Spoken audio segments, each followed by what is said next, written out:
we both live on the left side of the valley. So I went out there to watch it, and I gave Eli a call and told him, hey, there's a huge fire. And he's like, well, maybe we should run out to the yard and get the water truck ready and stuff.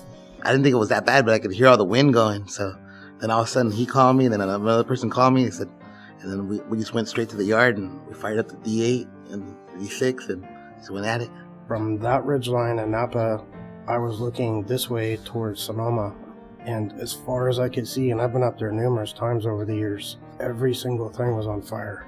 You could watch as a house exploded. It hit their propane lines and the whole thing would just go up in a giant fireball.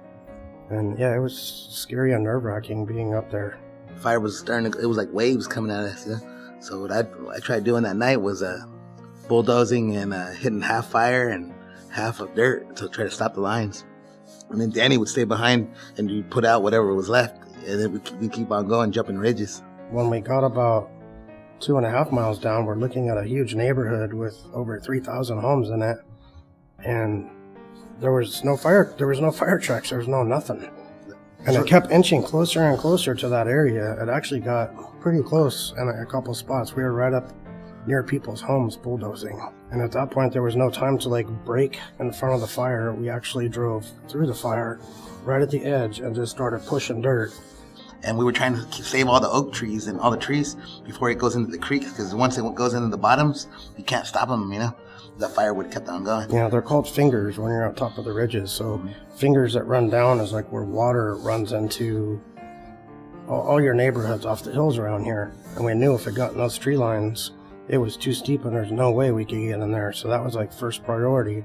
There was one time I lost this guy when we went across the bridge, and I stayed in a neighborhood, and I saw a whole family out there with machetes and chainsaws cutting down trees and branches. I saw even an old lady out there with a machete trying to break down branches and stuff, and the little kids tugging and stuff.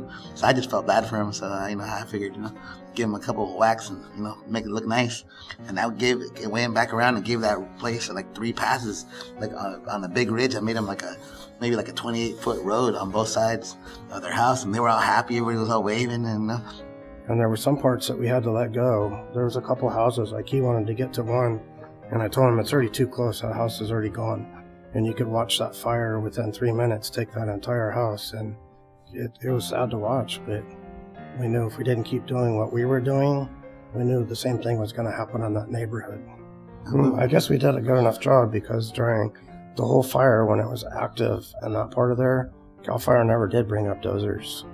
They let us do it, and I guess we did it good, because they didn't have to break resources away from the other side of the valley or over here in Sonoma to come help us. So, that was a good thing. So I think we got in trouble for disobeying for a while there, but I think we did pretty good though. Right? We're not firemen. Yeah.